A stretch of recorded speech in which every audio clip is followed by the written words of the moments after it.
Alhamdulillah, akhirnya bubuk juga. Sekarang jam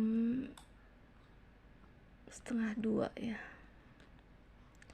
Setelah perjuangan dari tadi karena bapil ya, begadang bareng. Sabar ya sayang ya, insya Allah anak mama sehat, rezekinya banyak ya sayang.